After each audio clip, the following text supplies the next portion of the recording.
Dengan eh, rentier state itu diharapkan negara itu mengoptimalkan sumber daya alam yang ada dan dengan kekayaan sumber daya yang alam yang ada itu dipergunakan sebesar-besar kemakmuran rakyat.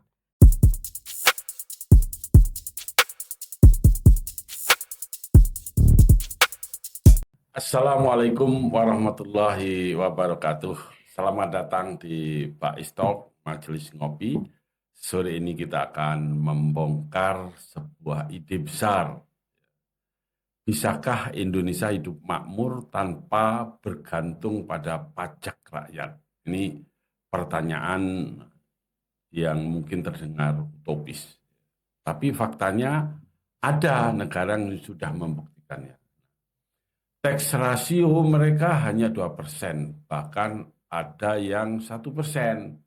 Tapi rakyatnya hidup mewah, ya, jalan mulus, bandara mewah, stadion Piala Dunia, namanya Qatar, Uni Emirat Arab, dan Kuwait. Sementara di Indonesia, tax rasio kita 10,9%, tapi rakyat masih eh, banyak yang hidup pas-pasan. Apa yang salah? Apa yang bisa kita pelajari dari itu semuanya?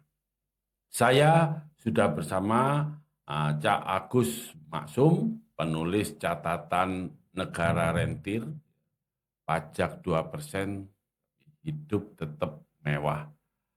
Cak Agus, apa sebenarnya yang dimaksud dengan negara rentir?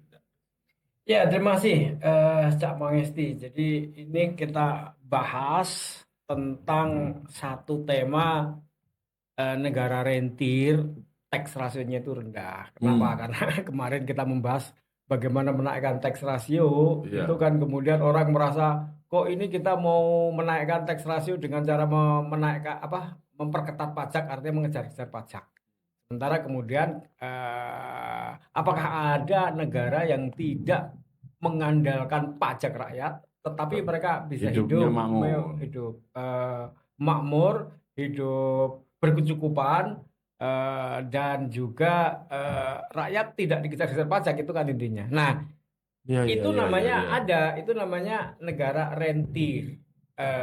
Jadi dalam konsep ekonomi politik ya itu Mm-mm, kan ada negara rentir, mm-mm, kemudian negara atau rentier state atau kemudian tax state mm-mm, atau negara yang bergantung pada pajak. Ya, mm-mm. ada aid state. Tapi oke kita bicara dua itu.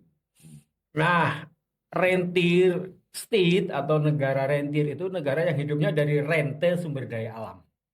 Jadi kekayaan sumber daya alam dimanfaatkan sebesar-besarnya untuk kemakmuran. Ah, iya itu. Jadi sebenarnya Sudah ada. ya pasal 33 itu mengacu pada itu dan itu ada dipraktekkan.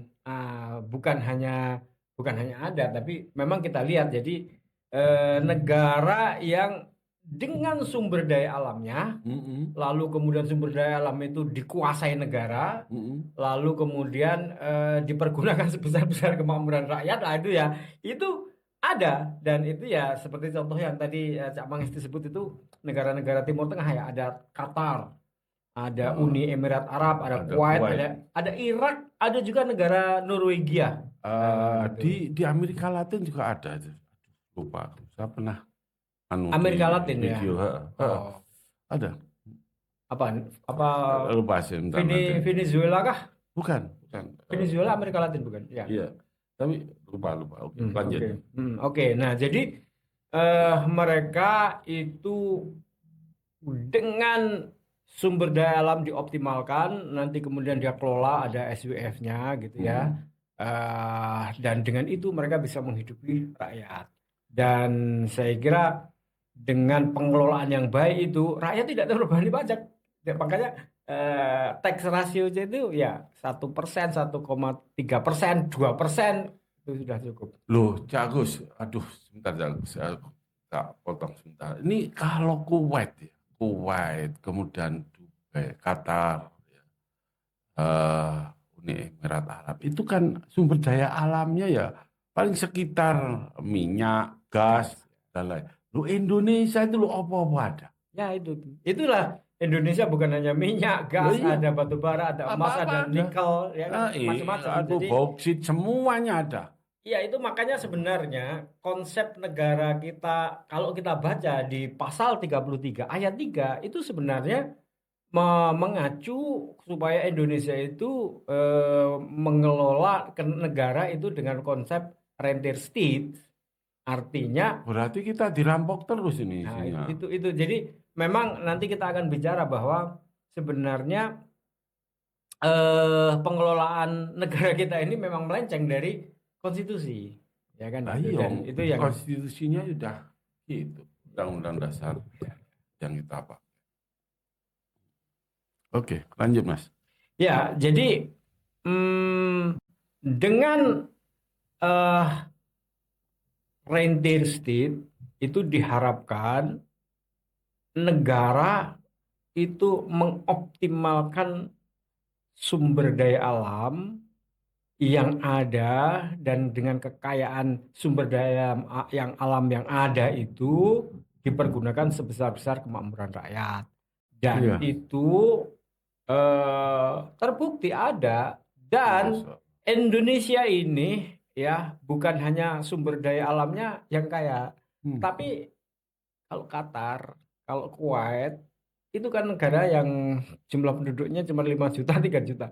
Indonesia ini jumlah penduduknya 80, ya 270 atau 278. 280 juta lah sekarang. Artinya ada yang lebih dari sekedar sumber daya alam yaitu SDM dan pasar. Nah, oleh karena itu bukan hanya rentier state. Nanti pasarnya yang besar itu juga menghasilkan putaran ekonomi. Iya. SDM-nya yang sekian banyak itu dicerdaskan, maka dia punya kemampuan untuk mengelola sumber daya alam. Ya kan gitu. Karena mengelola sumber daya alam yang berupa tambang-tambang itu tidak memerlukan teknologi tinggi. Iya. Ya, jadi dengan kecerdasan mencerdaskan kehidupan bangsa itu bahasa yang ada di dalam pembukaan itu tujuannya sebenarnya adalah bagaimana bisa mengelola sumber daya alam itu tambang dan lain sebagainya, dan itu akhirnya nanti memberikan keuntungan pada negara dan tidak perlu lagi memerlukan orang asing kontrak karya. Makanya konteks kita bicara kenapa kemudian kita bicara rentier state ya itu karena di dalam konstitusi kita itu jelas, dan kalau waktu itu belum mampu, ya kan, dengan perjalanan panjang sejarah Indonesia yang sudah mencapai lebih dari 70 tahun itu, maka kan sudah banyak engineer, sudah banyak orang-orang terdidik yang punya kemampuan untuk sekarang mengelola sumber daya alam. Apakah kita nggak mampu untuk mengelola batu bara? Apa nggak mampu menggali nikel? Apa nggak mampu menggali emas? Kenapa atau minyak ya? Apa nggak mampu? Sehingga harus melakukan kontrak karya, dan akhirnya kan kontrak karya ini lebih banyak menghasilkan data-data yang kemarin kita sebut sebagai transfer pricing dan tax haven itu, ya kan gitu. Itu yang saya kira kenapa kita bicara negara rentier, dan konsep negara kita itu sebenarnya mengandung arah kekuatan untuk menjadikan negara rentier itu dan memberikan amanah kepada para penyelenggara negara untuk menjalankan itu, kan gitu. Sehingga nanti pada akhirnya sebenarnya rakyat itu tidak terlalu banyak dikejar oleh pajak, kan gitu. Ya. Jadi kok bisa ya dengan pajak kecil negara tetap mampu membangun Bandara Mekah, jalan tol sampai ke Stadion Piala Dunia ya. Ya kalau kita di Indonesia ini kan ya yang namanya mobil kita aja ketika beli baru, wah pajaknya macam-macam.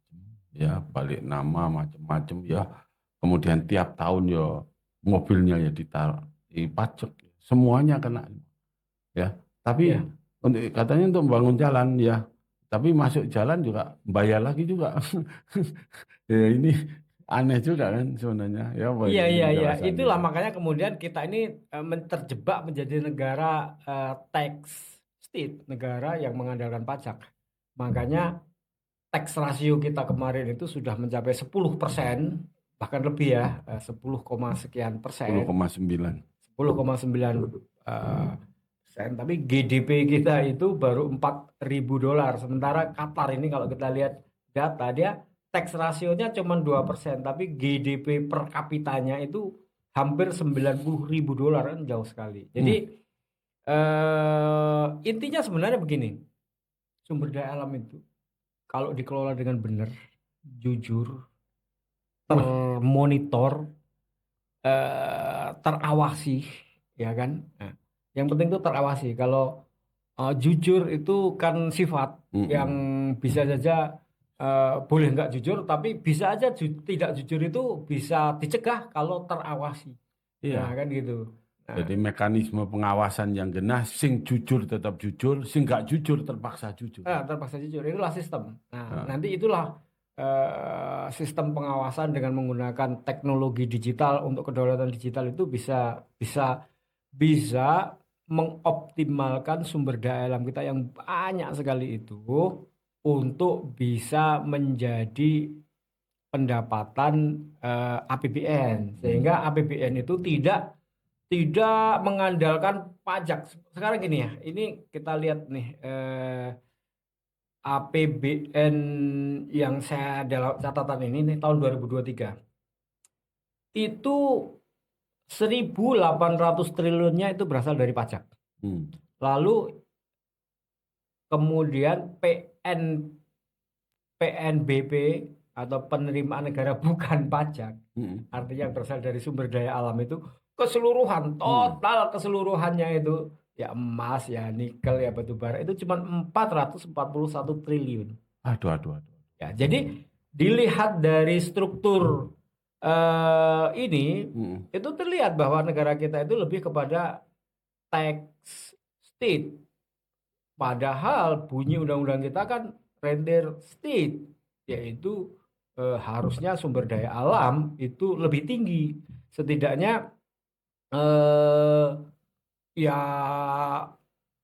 di atas 50% atau idealnya 75% itu berasal dari pengelolaan sumber daya alam, bukan dari pajak. Pajak ini ya pasti membebani rakyat kan gitu. Nah, sementara kalau kita melakukan simulasi nih, Cak Mangesti, hmm, simulasi yang saya lakukan ini menghitung berapa sih sebenarnya pendapatan negara dari sumber daya alam hmm, yang saya ambil dari data resmi SDM. hmm. Jadi hanya data resmi, artinya data resmi itu tidak menghitung kebocoran-kebocoran yang banyak. Itu ada kebocoran nikel 5,3 juta ton ke Cina, batu bara yang banyak nggak tercatat, itu nggak kita hitung. Jadi hanya data resmi. Itu kalau kita hitung eh, itu bisa menghasilkan 4.200 triliun dari hitungan itu aja tahun 2023. Hmm. Ya, tapi itu hitungan yang eh, apa komoditas dikalikan harga, ya kan? Hmm. Tapi tentu saja nggak bisa seperti itu. Tentu saja itu kan harus dipotong biaya operasional, dipotong biaya macam-macam. Maka let's say kemudian 65% aja lah. Dari situ tuh ada 2.731 triliun. Ya, Hmm. ya.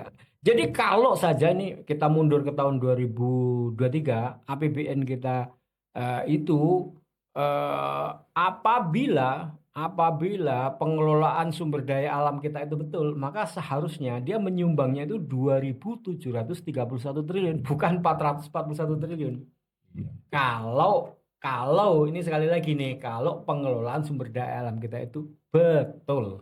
Sedih Betul juga nih itu kita. maksudnya ya terawasi, tercatat, termonitor, negara nggak bolong, gitu loh.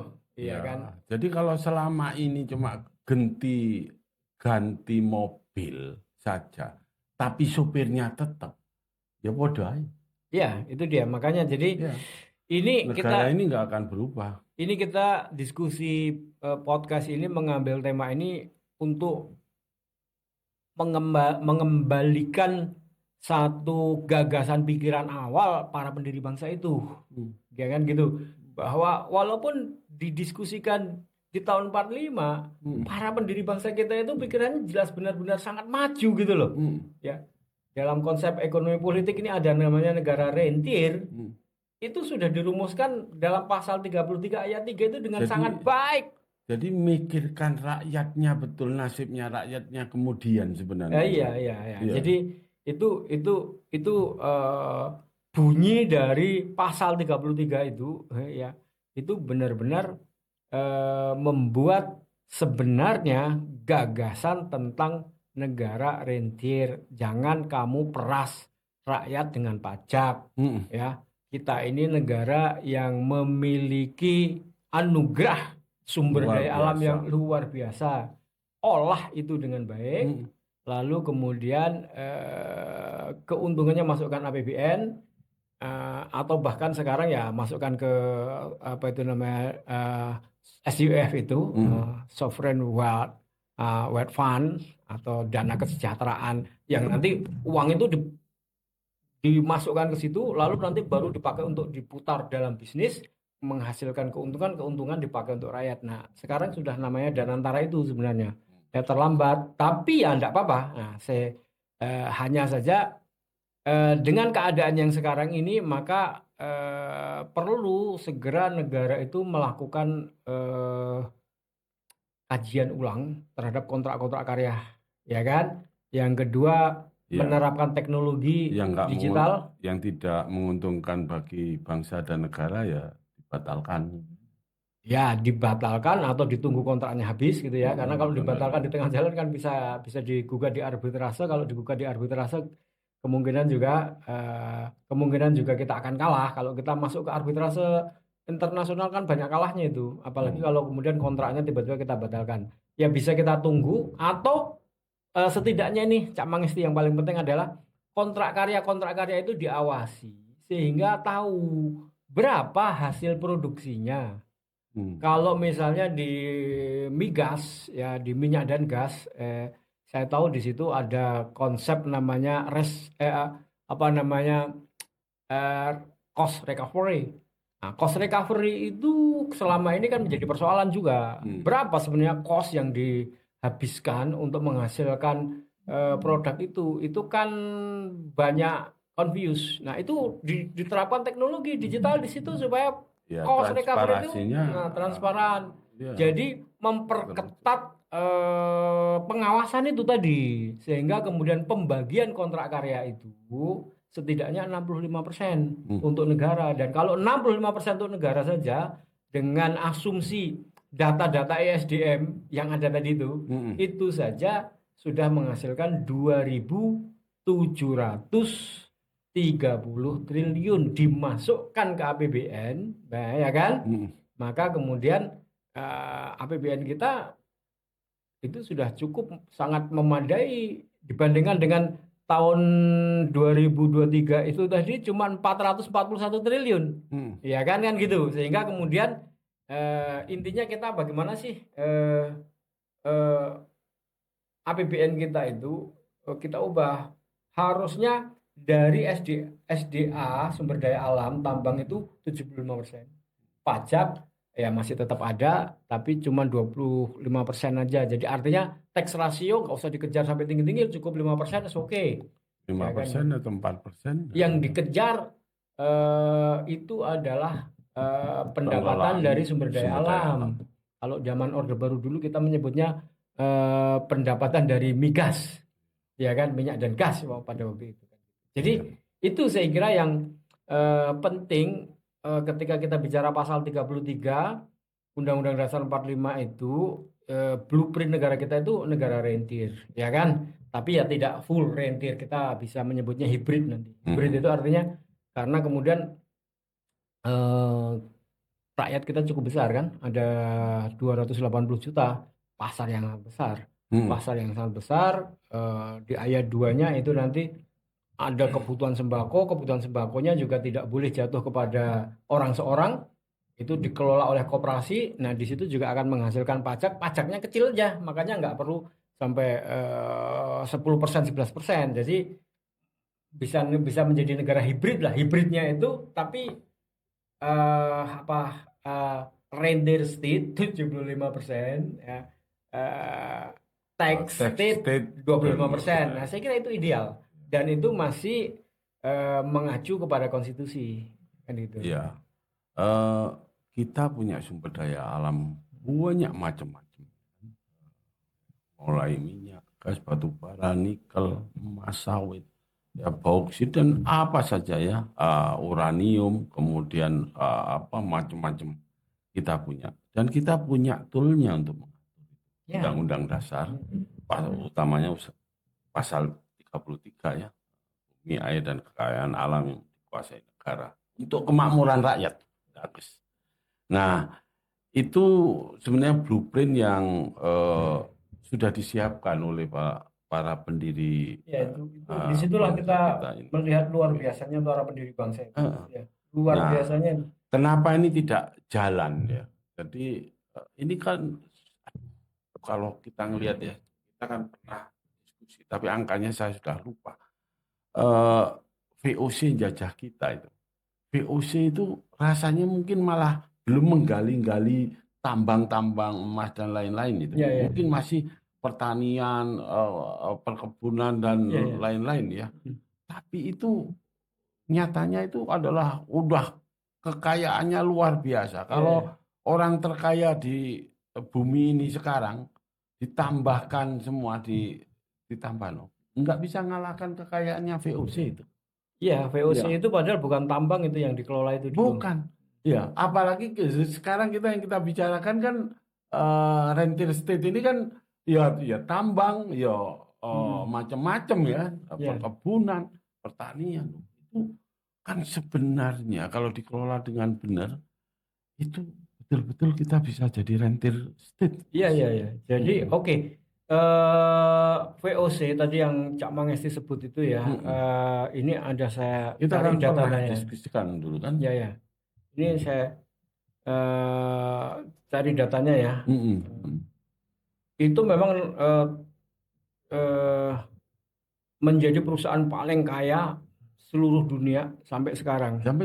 Ya, dan belum bisa dikalahkan walaupun Google, Microsoft, Tesla dijadikan itu belum bisa mengalahkan. Jadi kalau saya hitung dalam US dollar ya, itu data itu itu 7,9 triliun ya, US dollar. Kalau dijadikan rupiah dengan asumsi 15.500 saja, itu maka dia, waduh, itu bacanya gimana nih? Gini, 122,45 kuadriliun. Jadi 122.450 triliun. 1.222 susah bacanya.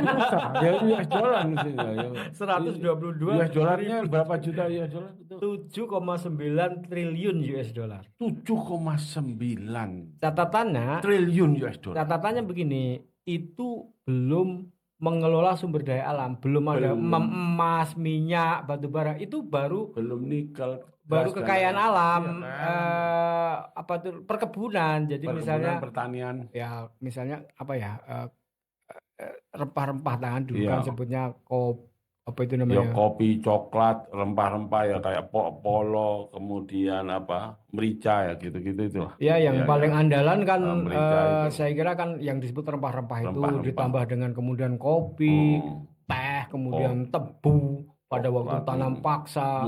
Ya perkebunan kopi kan ada banyak perkebunan tanah paksa yang dikelola dan kemudian dikirim ke Belanda menjadi kopi, the Java Coffee, teh. Ya kan itu tadi itu belum termasuk hitungan ini. Ya kan saya tadi itu melakukan simulasi hanya hitungan sumber daya alam. Yang pada intinya cuma yang dirilis data resmi. Iya, yang dirilis data resmi SDM. supaya kemudian gampang hitungnya. Artinya ada data yang bisa dipertanggungjawabkan. Belum data bocornya. Misalnya data bocor kan kita tahu nikel itu ada 5,3 juta. Mungkin lebih banyak yang bocor daripada yang tidak. Nah, itu yang perlu dilakukan audit. Iya, Perlu dilakukan audit. Jadi artinya gini, perlu pengawasan. kita perlu melakukan review ulang terhadap perjalanan bangsa kita ini, ya kan, bahwa apa itu namanya, konsep negara, desain negara kita itu adalah konsep desain negara rintir state. Tapi repot, Kak Agus, kalau pengawasan itu waskat. Waskat itu pengawas sama yang diawasi sepakat. Wah lah itu repot. Nah itulah makanya kemudian kalau manusia dengan manusia itu Repot bisa kan? terjadi begitu, dan oleh karena itu kan perlu menerapkan teknologi. Yang teknologi itu ada catatannya. Iya, Sehingga betul. kemudian kalaupun manusia sama manusia sepakat, tapi kalau suatu saat kemudian catatan digitalnya itu bisa diperiksa, ya kan? Ya, sistemnya kuat. Ya kan, nggak bisa diterobos, nggak bisa ini, sehingga semuanya ada recordnya. Ya, jadi itu penting, penerapan teknologi itu penting. Kenapa? Karena gini, ini tadi ya Cak Mangisti yang tahun 2023 tadi itu dengan data ESDM itu tadi itu adalah apabila ya sumber daya alam itu tadi tambang itu cuma dijual gitu aja. Tapi kalau misalnya dengan adanya kecerdasan yang dihasilkan oleh pendidikan, kan kemudian Undang-Undang Dasar 45 itu kan bertugas negara itu mencerdaskan kehidupan bangsa. Dengan adanya kemampuan teknologi, engineer, maka bisa dilakukan nilai tambah. Atau Pak Habibie sering menyebutnya sebagai added value, dan kemudian orang menyebutnya sebagai Habibienomics. Maka barang itu tadi jangan dijual mentah, tapi diberi nilai tambah. Katakan diberi nilai tambah itu 2 kali lipatnya saja. Padahal kalau Pak Habibie menceritakan nilai tambah teknologi itu puluhan kali lipat. Contohnya besi. Kan kiloan aja. Tapi kalau besi itu kemudian menjadi mobil berapa kali? Ya kan isinya banyak engine, mesinnya kan besi yang kemudian diberi teknologi sehingga menjadi mobil, maka nilainya kan ratusan kali lipat. Let's say kita itu bicara nilai tambah ya. Jadi pesawat ya tambah lagi. Nah, makanya nilai tambahnya kita hitung 2 kali lipat aja. Ya kan? Artinya menjadi barang setengah jadi. Ya kan gitu. Maka sebenarnya pendapatan dari sumber daya alam dengan diberi nilai tambah itu sudah meningkat menjadi lebih dari 8.000 triliun. Jadi sebenarnya Undang-Undang Dasar 45 itu benar-benar desain yang luar biasa. Dia bisa melihat kekayaan kita itu luar biasa, ya. Katakanlah digali, awal-awalnya digali, dijual, lalu kemudian digunakan untuk atau namanya seperti Danantara itu SWF, lalu itu kemudian dengan engineer atau anak-anak yang sudah memiliki kemampuan teknologi meningkatkan nilai tambah. Nilai tambahnya itu ya let's say katakanlah emas ya jangan ore atau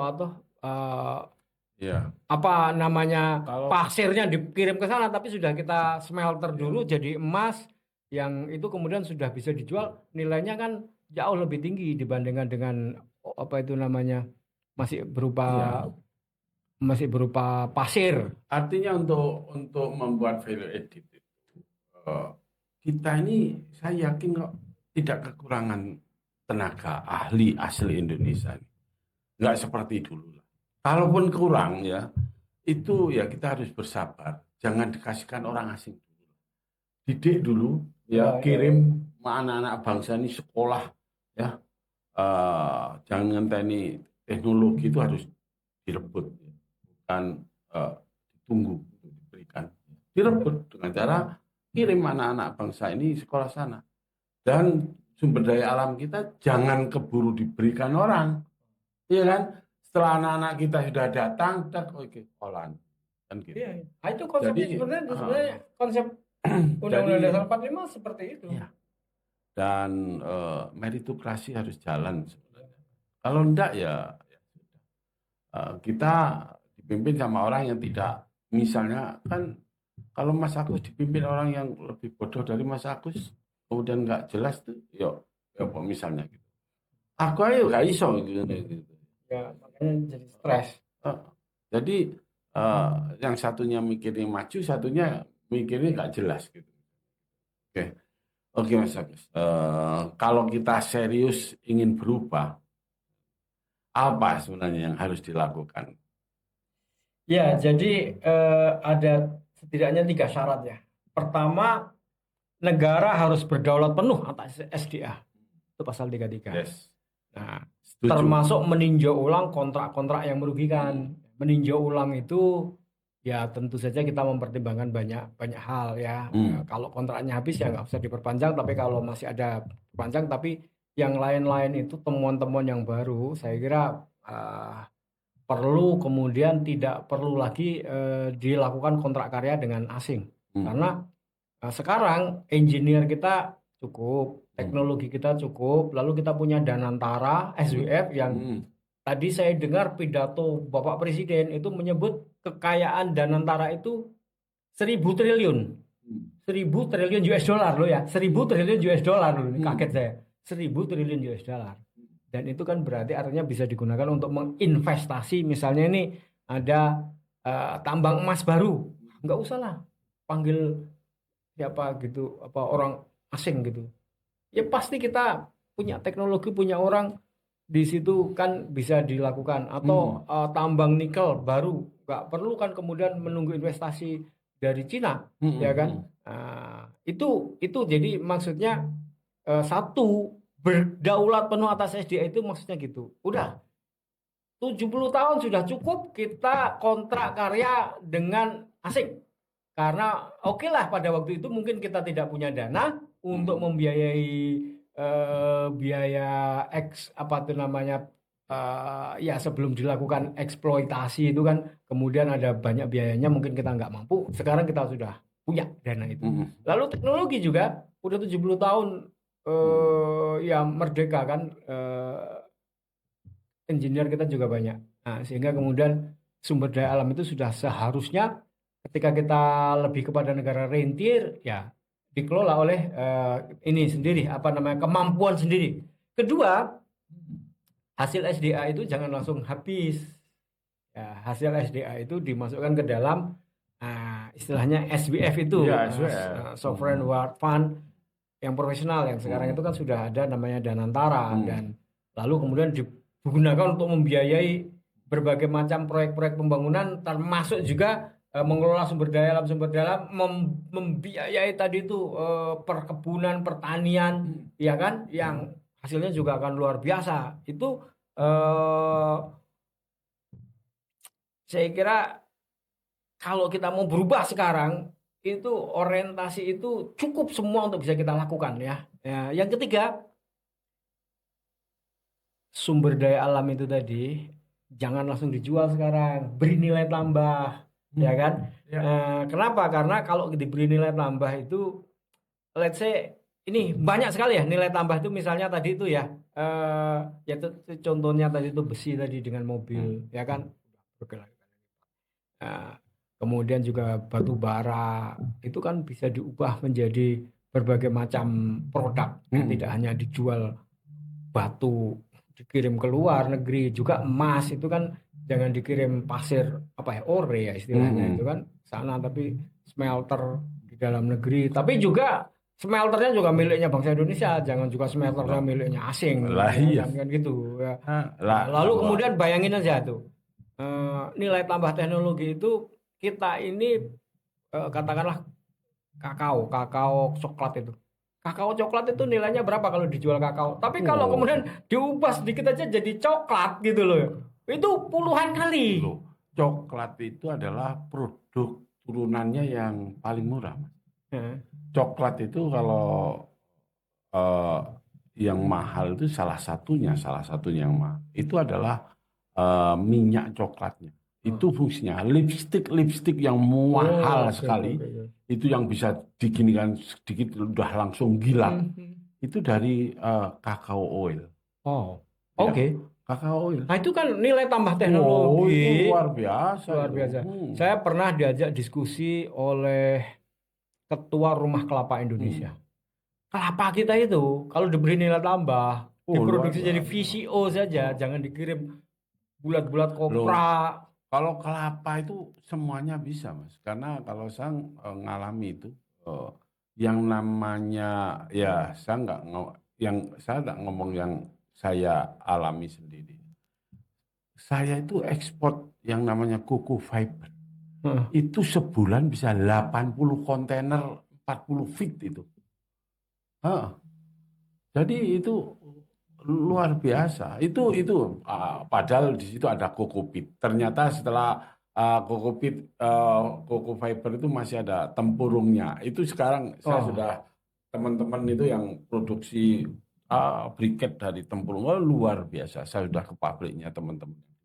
Waduh, luar biasa Mas Agus. Jadi sebentar, saya masih ingat ceritanya ketika Mas Agus, Cak Agus Meti juga eh, paham. Ketika Tiongkok ini kan wilayahnya luas, Agus, ya, ya, ya ya. kan, penduduknya banyak. Tapi ketika Mao Zedong ya sebelum Deng Xiaoping, Ya, Deng mau Xiaoping cetong, mau cetong. itu kan salah kebijakan. Itu rakyatnya kelaparan, miskin, jutaan yang meninggal, kan, ya kan? Ya, ya. Ya, padahal sumber daya alamnya banyak, apa aja kan ada di Ya, sana. ya. Punya modal SDM yang luar Ya, biasa. ya. Tetapi ketika Deng Xiaoping udah pegang, itu luar biasa kan. Ya, Iya kan? ya, ya, ya. Semuanya sumber daya itu bisa dimanfaatkan, kemudian ya seperti akhirnya seperti sekarang ini, ya kan? Ya, Uh, betul. Artinya kalau ketika kita dapat pemimpin yang visioner dan betul-betul tenaga pikirannya ini hanya untuk bangsa, ya, untuk kemajuan bangsanya, ini juga nggak terlalu ramah, iya kan? Iya, iya, iya. Jadi betul itu.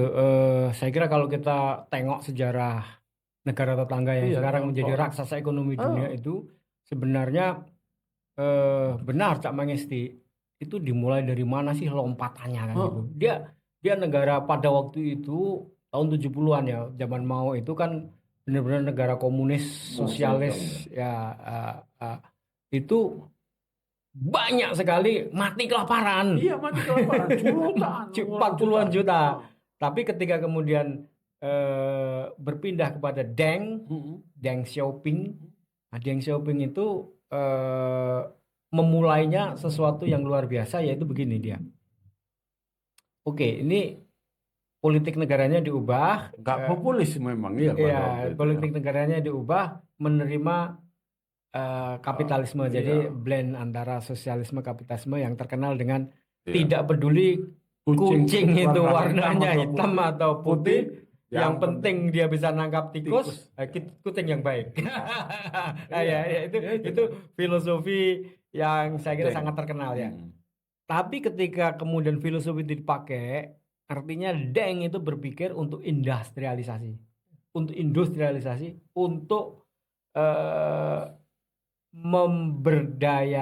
memberikan nilai tambah terhadap sumber daya alam. Iya. Nah, pada waktu itu, pada waktu mau setung, itu rakyat dilarang menanam padi, menanam apa itu namanya, Harus bahan makanan. berkelompok itu Mas. Aduh, Dulu ya kan kan. ya berkelompok.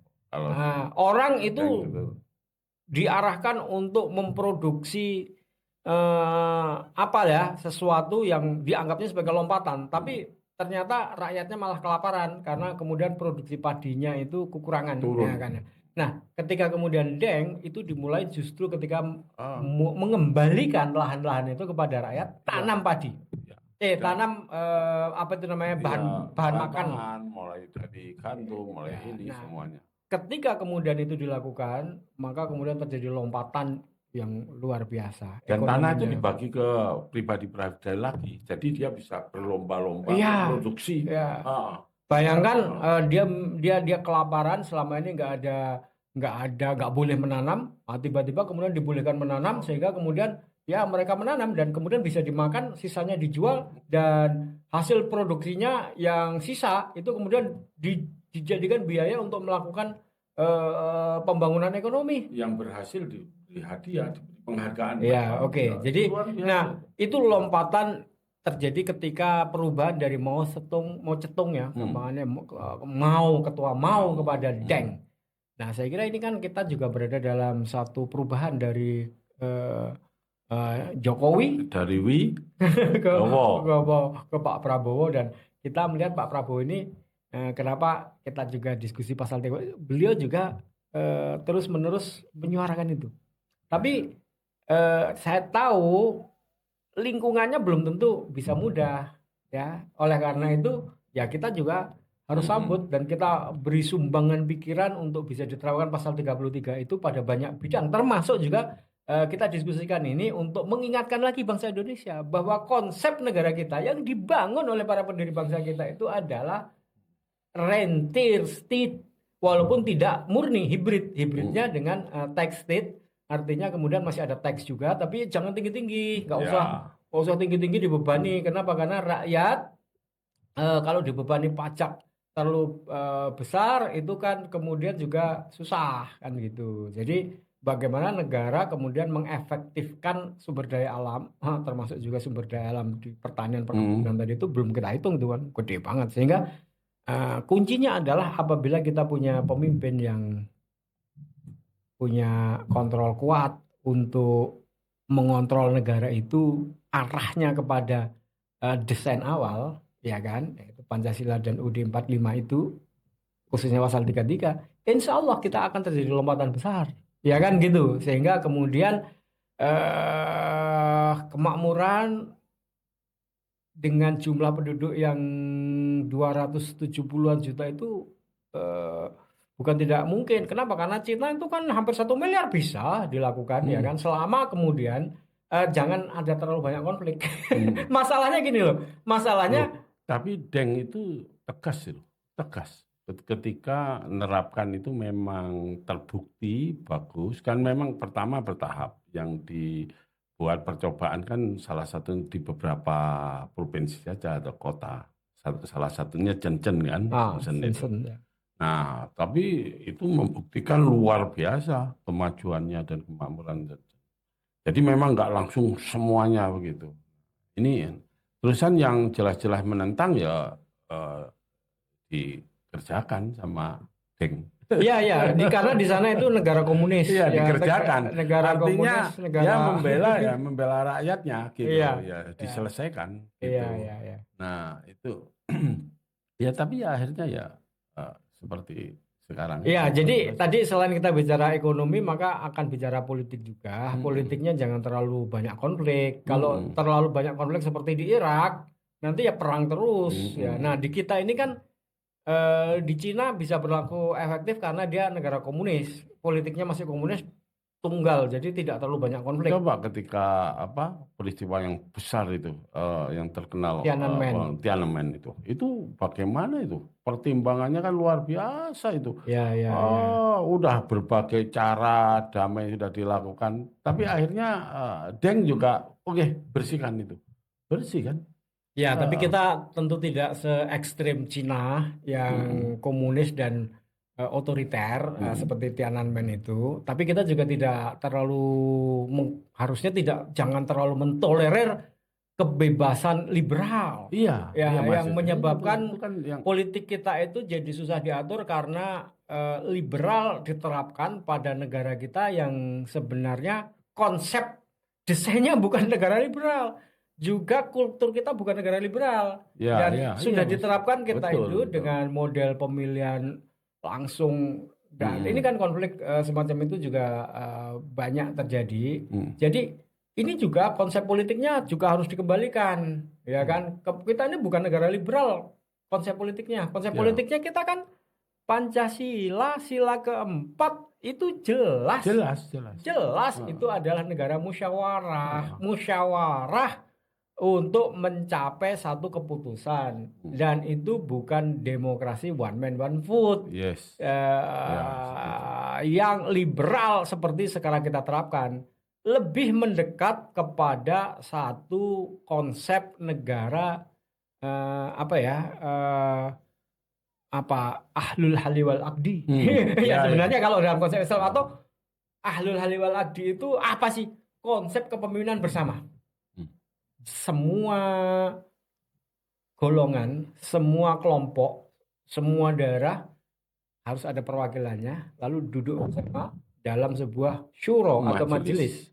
Lalu disitulah kemudian diputuskan. Jadi sebenarnya ahlul halli wal aqdi itu kan sebenarnya arahnya kepada satu konsep eh, apa namanya kolektif kolegial, ya syuro.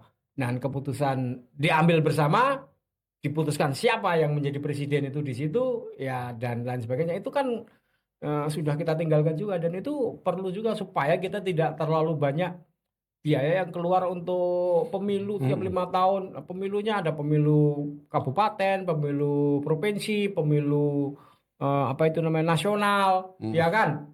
Itu kan tiap 5 tahun berapa itu biaya yang kita habiskan? Kan tidak kemudian kita berhasil dengan biaya yang sekian itu tiba-tiba kita berhasil memilih pemimpin yang malaikat gitu kan? Yo yo iku. Kenapa nggak dirembuk aja? Rembuk aja, ya kan? Dengan perwakilan-perwakilan, ya kan orang-orangnya sudah kelihatan kan gitu kan. Nah, di situ katanya nanti mudah disogok. Lah ini nyatanya pemilu langsung, rakyat juga Iya. disogok dengan banyak. Kan ada Luar biasa. udah kita coba itu ya kan. Kita ini loh yang jadi masalah kan tidak meratanya keadilan. Ya. Ya, yang membuat kita itu bermasalah kan tidak meratanya keadilan. Padahal kita ini keadilan sosial bagi seluruh rakyat Indonesia. Ya. Sebenarnya itu yang desain-desain kalau itu diterapkan itu ya makmur Indonesia. Ya, jadi makanya Damai saya itu Indonesia itu, ya. saya dalam konteks ini tuh ingin mengatakan begini, Cak Mangesti dan juga kawan-kawan semuanya. Konsep sosial itu memang susah untuk bisa dipahamkan kepada orang bahwa bentuknya seperti ini. Itu orang nggak akan mengerti kecuali orang itu harus mengalami. Ya. Nah, makanya itu ada Kan benturan, baru terbentur. Nah, sebenarnya saya kalau melihat Pancasila dan Debat 5 itu bentukan yang sudah ideal. Bentukan yang sudah ideal. Kenapa? Karena ya para pendiri bangsa kita itu sudah melihat berbagai macam bentuk ya pilihan dan yang paling ideal itu. Tapi ketika kemudian kita sudah dikasih bentuk yang ideal itu, kita ya itu tadi ya konsep sosial, kita nggak percaya bahwa itu adalah yang ideal. Kita masih mau coba ini, coba itu, coba ini dan kita melakukan banyak trial ya, banyak trial dan korbannya itu banyak. Korban sosial dan korban uang. Dan pada akhirnya kita tahu bahwa model yang seperti itu gagal. Ekonomi menyebabkan konsep negara rentier yang seharusnya sudah ada gagal dilaksanakan untuk memberikan kemakmuran. Konsep politiknya kita melenceng dari konsep musyawarah perwakilan kepada pemilu liberal. Ya saya kira kemudian money politik itu membesar luar biasa, menyogok orang jutaan, ratusan juta disogok melalui bansos yang ratusan triliun. Kemudian para penyelenggara pemilunya, infrastruktur disogok. Di ini kan semua dan itu udah berulang-ulang kan dan itu benturan yang saya kira kita sudah lihat dan sudah saatnya kita harus kembali bahwa bentukan negara kita itu yang ideal itu mari kita harus kembali di situ. Jadi kita bicara bukan hanya ekonominya, kembali kepada bentukan desain negara kita itu sudah sangat bagus. Tapi sayang belum pernah dijalankan. Lalu juga walaupun ekonominya nanti bagus, tapi kalau politiknya itu konflik terus kayak Irak ya nggak akan mencapai satu kemakmuran. Oleh karena itu politiknya juga kita harus kembali kepada bentuk ideal desain negara kita itu. Jangan Yes. coba-coba lagi percobaan-percobaan yang sudah kita lakukan ini sudah terlalu banyak korban ya. Korban sosial dan korban waktu, korban eh, eh, uang, korban sumber daya alam, hampir saja kedaulatan, ya kan? Iya. Kan gitu loh. Betul. Oke, Cak Agus, terima kasih. Sore ini kita belajar satu hal. Ya, Indonesia punya pilihan. yes. Tetap jadi negara pajak, di mana rakyat terus dikejar pajak, atau kembali ke roh pasal 33, menjadikan SDM sebagai mesin utama APBN kita. Yes. Ya, kalau berani ya kita bisa menurunkan tax ratio menjadi 5%, bahkan mungkin 2%, ya kan? Rakyat tetap makmur, negara berdaulat, semuanya tergantung pilihan kita. Kembali ke janji konstitusi atau terus jadi negara setengah hati. Nah, terima kasih Cak Agus untuk obrolannya.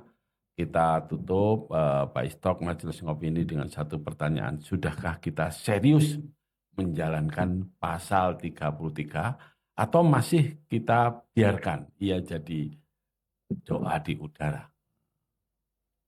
Biar publik yang menjawab. Iya.